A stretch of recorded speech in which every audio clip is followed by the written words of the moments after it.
Good morning. We are back with another Elite Coach live session. The sessions where we discuss all things coaching and hopefully help the industry of coaches, whether that be fitness coaches, personal trainers, sports coaches, strength and conditioning coaches, anybody who's interested in fitness. Hopefully, we can give you some advice which will inspire you and motivate you to go out and do some great stuff in whatever it is you're wanting to do. I am joined by the main man, Mr. Brendan Chaplin. How are we doing, sir? We all good? Morning, Steve. Yes, very, very good. Thanks. Yeah, how are you? Yes, I'm very good, mate. I'm very good. It's been an early start of coaching. No rest for the wicked, but it's all good. I've got a client who's absolutely flying at the moment. So it's always good to end the week of coaching on a session like that on a morning. Yeah, So awesome. Yeah, it's all good, mate. It's all good, mate. And I noticed that you're not quite in your usual setup, mate. So are you out and about, just here, there, and everywhere? I've got a little bit of work to do out and about this morning, and it was an early start. So, yeah, just one of those. You're joining me from the car this morning, everybody. So welcome. There we go. There we go. We do anything to make these things happen, guys. We do anything to make these happen. Morning, Ray. Hope you are well, sir, and hope all is good in your neck of the woods, buddy.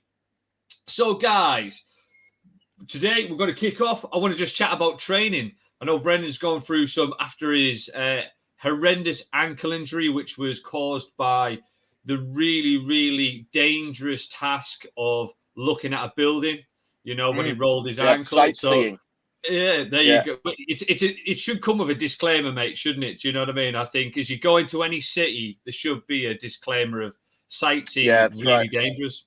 Well, I'm thinking about releasing the sort of the S&C for sightseeing program, and you know, having to kind of dodge the street vendors trying to sell you dodgy t-shirts, and that's the agility work, stair climbing, carrying a backpack, that sort of thing. It's a critical performance task these days, isn't it? That is niche. We are niching down. We always talk about owning a niche, mate, and that is definitely one. So there we go. But you can't get any more functional than that, can you, mate? It could be the new functional training. Absolutely. Very good much so. So, mate, on that, obviously, I hope the rehab is going well. I know ankle injuries is something that's kind of plagued you for many, many years as a martial artist and jumping about and stuff like that, mate. But do you want to dig in? How's your training going at the moment, mate? I know you're sort of getting back onto your 2.2 sort of thing runs, just as a sense check for you, isn't it? Yeah. So really, post ankle injury, which was actually maybe 2 or 3 months ago now, I'd say. I did rupture two of the tendons in my left ankle, but it's one of those injuries that is actually reasonably manageable, and the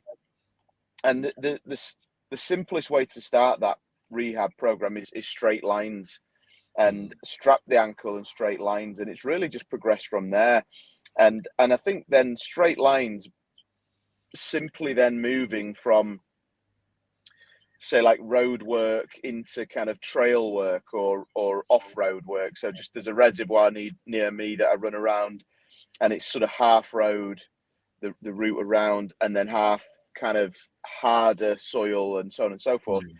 And I think stuff like that is just as simple as you can make it, really, with these sorts of injury rehabilitations, because that does stimulate the ankle muscles and the foot in general. And you don't need to overthink it. We kind of get a lot more granular than that by default sometimes, S&C coaches. But, just think about it logically. Running on a road is, if you like, a little bit easier and sort of more simplistic than running on a trail. And the challenge for your foot, the challenge for your body is that.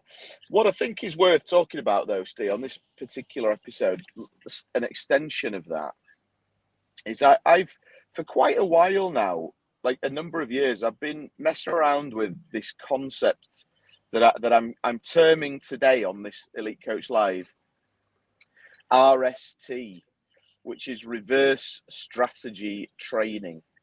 And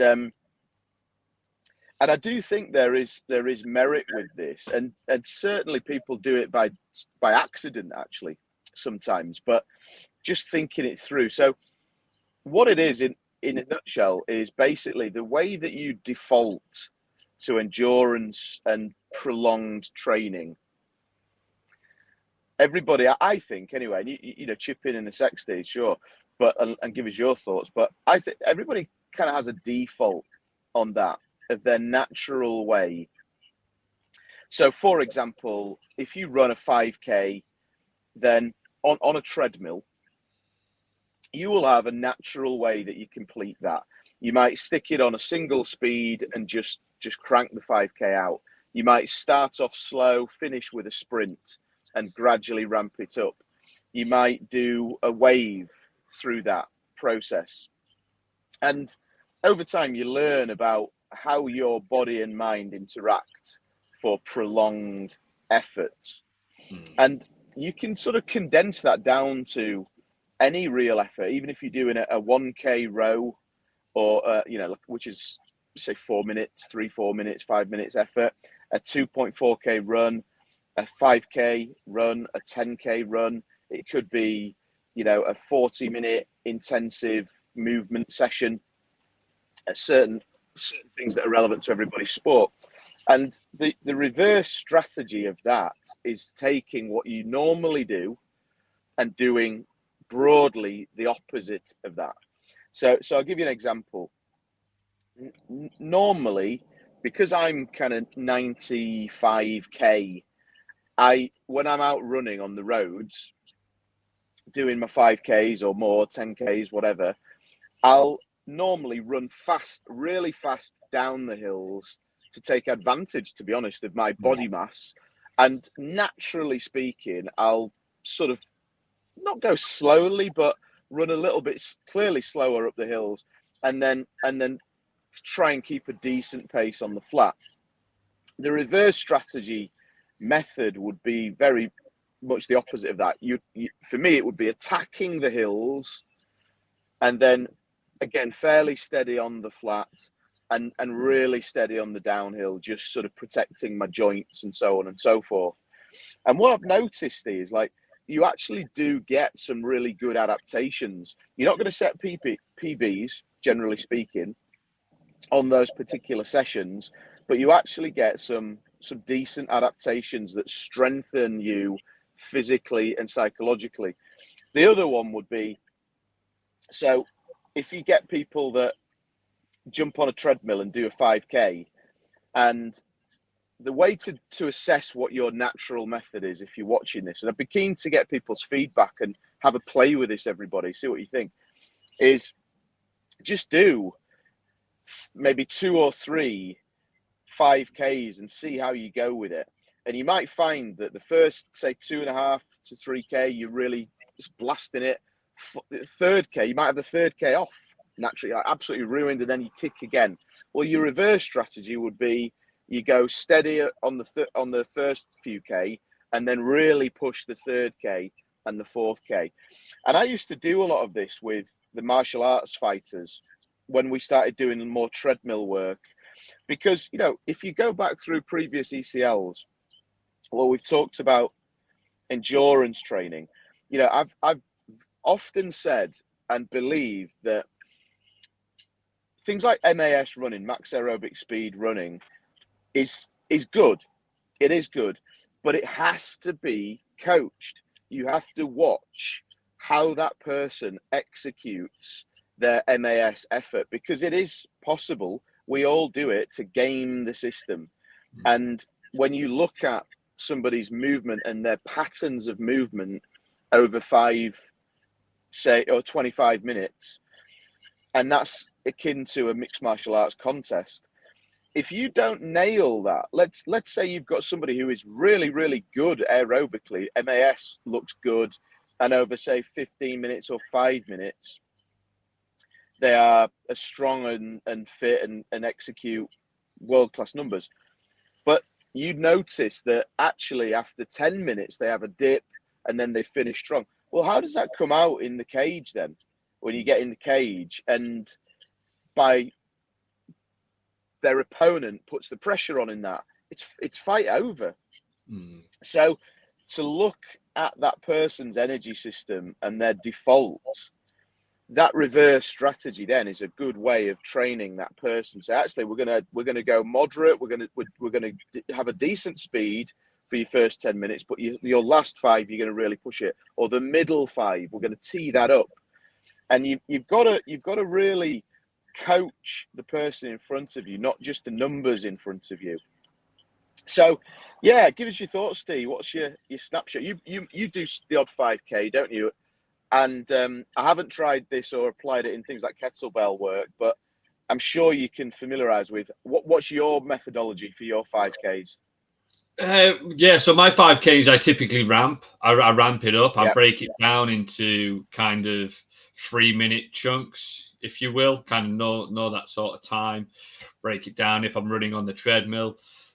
Although in my gym now, we've just got the curved treadmill, so it's running 5K on a curved treadmill. It's just minging, just absolutely awful. They are not designed for longer endurance stuff.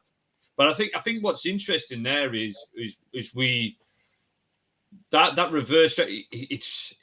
Obviously you're getting the physiological benefits of that, but it's the psychological, isn't it? It's the energy management of that, and I think because we know, especially with fighters are a great one of this, because if you look at conditioning, you get to see that conditioning isn't just the physical aspect. It's the management of how they dictate the fight. It's the management of their energy. It's managing of the cage.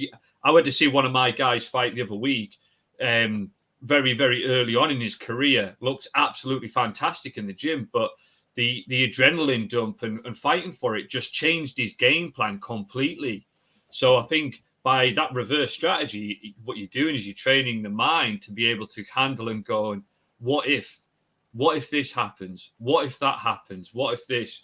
Especially when you're in a situation where there's lots of different variables, you're giving yourself that exposure to it. And if you're looking at it on a heart rate continuum, it's kind of like, if my constant, it's always,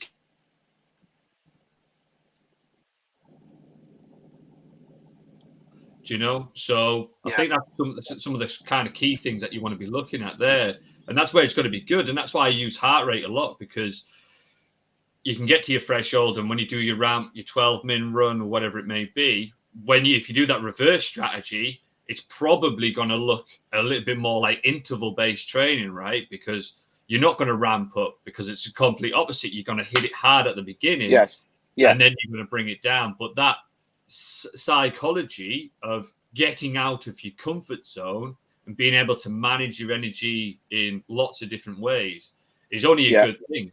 And in the outcome, and I think that would be the interesting bit, is looking at what is the average, looking at what your heart rate and your pacing dictates. If you don't use heart rate monitor, you can look at meters per second, using the reverse strategy, and then actually your different energy system development or strategies for developing your energy system will fall out the arse end of it, right? So it'll probably go, right, well, that's threshold. I know this one's then going to probably go into intervals, so we might hit it hard, and you might have to walk.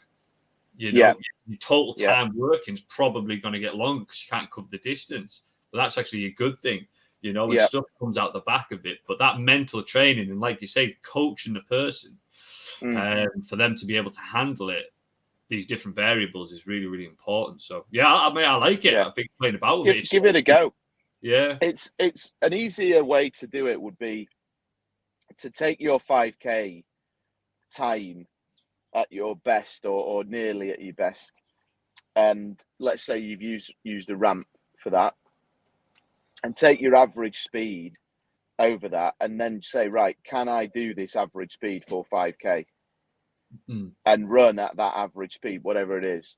And so I think that's one of those techniques that it's what I think good coaches will have been doing this. They won't have called it reverse strategy training. They will have just said, run that differently, or they'll have picked a different route for their athlete to run. they've got a flat route, they've got a hilly route, they've got this route or that route, and they'll have said, I want you to attack the hills in this and get some strength work in the legs. So good coaches will be doing this.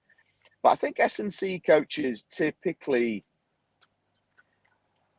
we've talked about big S, small C. I think they are a bit weaker when it comes to the conditioning side. And when you're working with athletes where conditioning and aerobic execution of tasks are basically performance defining, mixed martial arts, team sports, whatever it may be, it's not an option to ignore that. Yeah. And just for your own training as well, if you want to set a new PB and you just want to introduce some variation in training, great option to do it, I think. I think one final point and one place to consider is obviously we always look at the physical aspects of training when we do sort of strength training or this power training or whatever it may be. But a big part of it for me recently is looking at, it's always the coordination and the motor learning aspect. Because if you think like, okay, I'm going to hone in and I want to work on threshold, or I'm going to work on trying to get that 5K time down. But you want to stress test their running technique at high speeds, possibly earlier on, to say, because you can't fix technique when you're like 15 minutes into a 5K, you're done. The brain can't process it. It's like, I'm not even thinking about that. I'm too tired to even think about that. So actually, that it's a good way of looking at it and just saying, actually, I'm going to stress test your technique here. I'm going to make you go hard at the beginning and see where does the technique break down. And it's not a matter of, okay, let's just change it and all of that sort of stuff. So I think it's a really, really valid point, So which would be give it a go, everybody. Let's put an email out and maybe get a few people engaged on trialing it for a few weeks, and then we can get some feedback and maybe get some people discussing their findings on another ECL, can't we? Absolutely. Well, Vicky's already put there. She used gradual increases as she gets into the groove of running. So give it a try. Instead of that gradual, maybe just change it about a little bit. That'd be really cool to see. Raise an agreement there, getting out of your comfort zone with intervals on a 5K. Great way to keep challenging yourself. Absolutely. Yeah.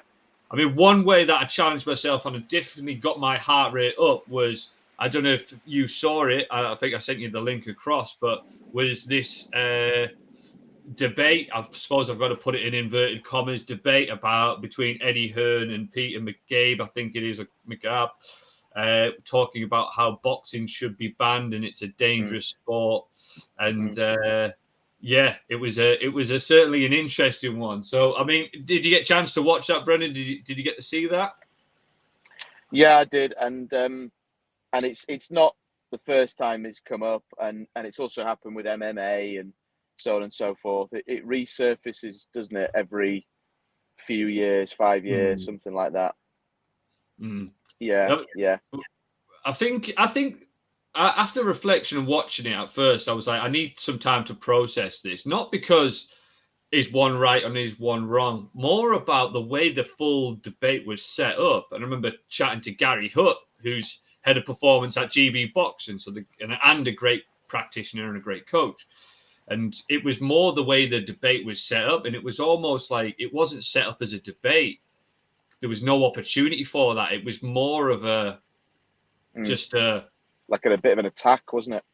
Yeah, but it didn't allow it to flow. It was kind of right, we've got 10 minutes, 15 minutes of airtime. We're going to chuck some questions. We're not going to let you get into the real nitty gritty of it. And we're just going to get a load of heightened emotion. And then we're going to create a load of sound bites off it. And then away you go. And I think it's just so typical of what's happening in the world and the way the media works now. It's always though they don't want to report on it or they don't give things the time. It's chuck a question out there. Obviously, people's emotions will take hold of it if they're not used to doing it. And then all of a sudden they've got their sound bites if somebody's tripped themselves up. Yes. It really came across because both people were well-intentioned. Eddie Hearn, been around boxing since he was 8 years old, done fantastic things for the sport of boxing, from grassroots all the way up to the elite level. This, obviously, Peter McCabe works with like Headway, Totally, he's got to be emotionally invested. He sees it on the coalface of people with brain injuries, and that is probably really, really emotional and really damaging and stuff like that. He just wants to eradicate head injuries, as we all would, I imagine, right? But it's kind of like there was no chance to allow the emotion to dissipate and rational conversation to take over. And it almost seemed as though that was the way they wanted it to go. I don't know. I think that was just my thought, like reflecting on it. But I Yeah, think look, I think it won't ever get banned because it's the oldest sport. Think back to your school days. It's not an organised contest, but the fight at the lunch break, the crowds that are drawn to watch that, it will always happen. And for me, there's two big questions. There's why would you ban it, and what happens if you banned it.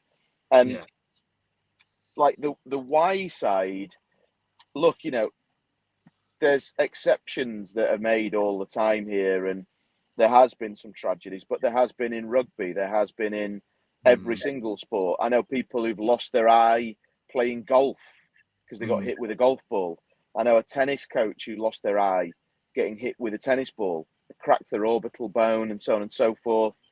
And that is sometimes these things happen in sports.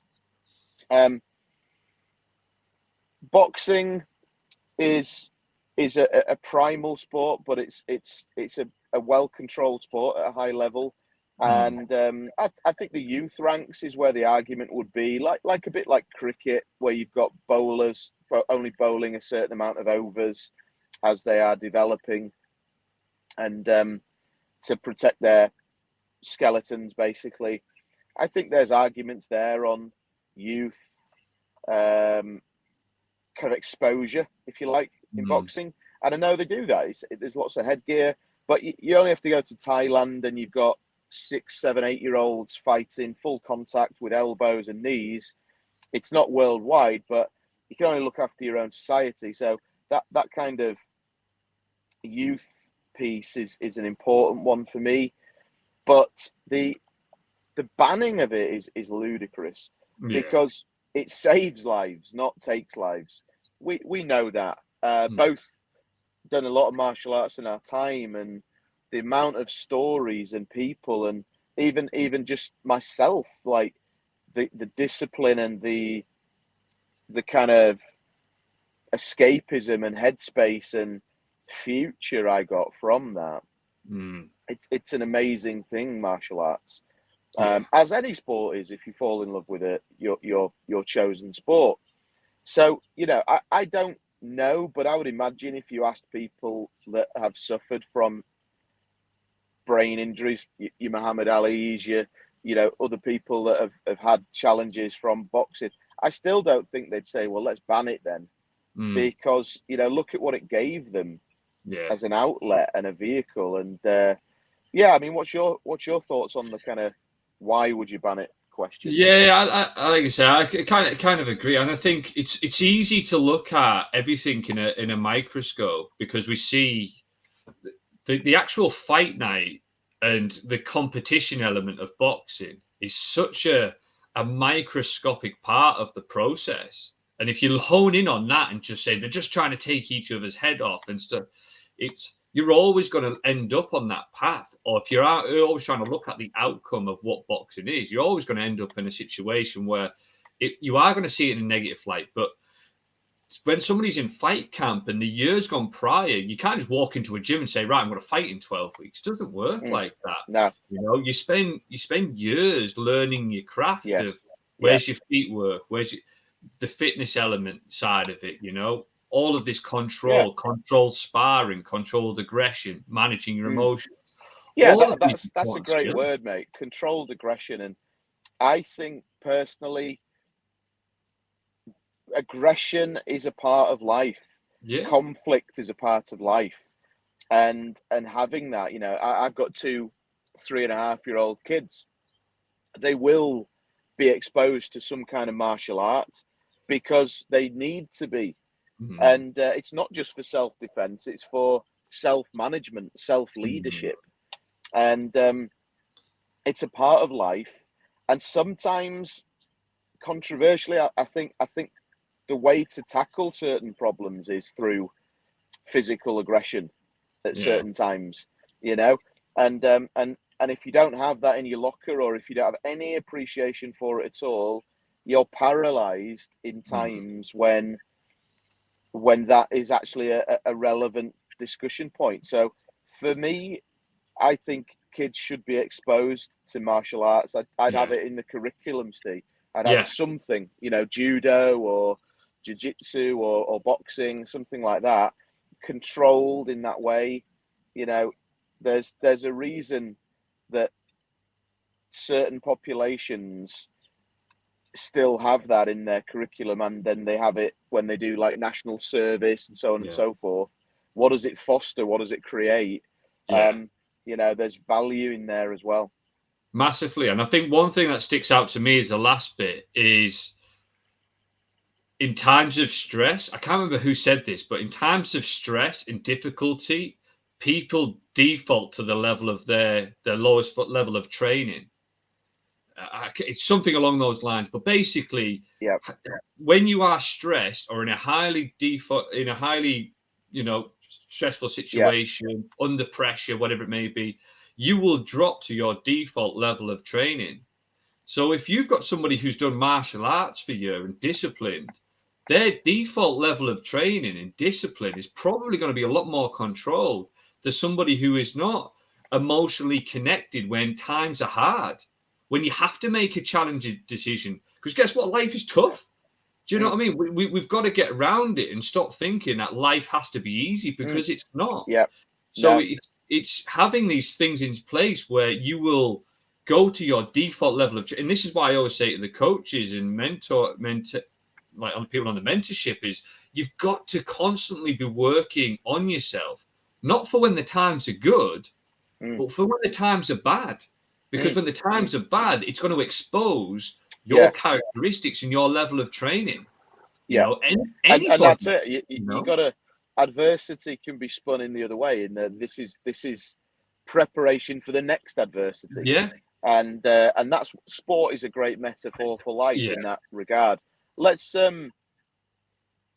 digging into the kind of what happens if it was banned there. I think actually that when you think about the picture that might happen if it was banned, you don't ban boxing and you don't ban any martial arts, because driving the thing underground leads to, it won't prevent it for the reasons that I said about the school kids fighting on the lunch break, the attraction. There's a reason that pancration was the first ever Olympic discipline, because it entertains everybody. We buy into it, and we are the same people that bought into pancration back then. You know, there's no change here. We can argue it all we want. We've evolved. We are still the same people that want to see when two people square off, everybody watches, and that will never change. And so driving it underground forces underground events, forces poor referees, lack of judges, and lack of control, medical interventions. You know, people fighting with poor training and not prepped for it, and so you get more injuries. You get more really traumatic injuries as well. There, not good for anybody, is it? Not at all. But if it did ever get banned, where they've got that aspect of it, but where does it then end? It's like, do you end because I can walk down in the street and get hit by a car? The risk there, does that, and that would be horrific. Well, for me, it would be anyway. Some people might be like, 5 points. But like realistically, like, where does it end? Do you just want a society that is like lame and weak? Snowflakes. Can't do anything. And you just like, hang on, do you just want me to sit in my house because it might get a little bit risky at times? So where does it end here? I understand like things are tragic when head injuries happen, concussions, brain injuries and stuff. Awful. You know, I understand when, you know, Danny's mentioned there about car crashes and stuff in motorsports. It's absolutely tragic, but it's actually life is risky. Where does it end? And if you then just going to knock on this will knock on the next thing, the next thing, the next thing, and we'll just end up with people that have got no outlet, which will then divert them into an unhealthy and unnatural way of living, and not being able to express like natural responses that are in their brain. Do you know? I think and look at the other side of it, of the opportunities that it's given for people who may well not have had those opportunities before and gone down a totally different path. Anthony Joshua talks about that all the time. You know, he was going down a pretty dodgy path, and he got, if you like, rescued. That story repeats itself. So I think for every one tragedy, there are thousands, probably more than that, of people who really benefit, really profit, and that's what we've got to focus on here, isn't it? Absolutely. You look at what the Ingle gym did in Sheffield with like Brendan and Dominic. He had kids from real rough areas picking up litter around the local community before they even came to the gym, got them together, sweeping up outside. Or really important skills. What are you going to do if you're going to take those clubs away? You know, these important role models where life might have been hard for an individual and stuff. So absolutely ludicrous. I get the medical side of it. I totally understand it, appreciate it. There's a lot more clever people than me that are making advancements in these areas. But there's got to be a point where we've got to stop pacifying and trying to eliminate risk in absolutely everything, because ultimately human element, the humans have got to have that element of risk, do you know? Yes, absolutely. There we go. Risk, Steve. We always come back to that, don't we? And on that note, I'll have to shoot because I've got another call. I'm getting a message saying, where the hell are you? So no worries. Appreciate your time. Thank you for tuning in, everybody. And, no worries, guys. Have a good one, Brendan, and I'll catch up again soon. Guys, it's been a pleasure as always. Any questions, drop them in the chat box. Make sure that you subscribe on Spotify and on YouTube, and you can make sure that you can catch up on the Elite Coach Lives every single week. So have a good one, guys. It's been a pleasure as always, and we will catch up again very, very soon.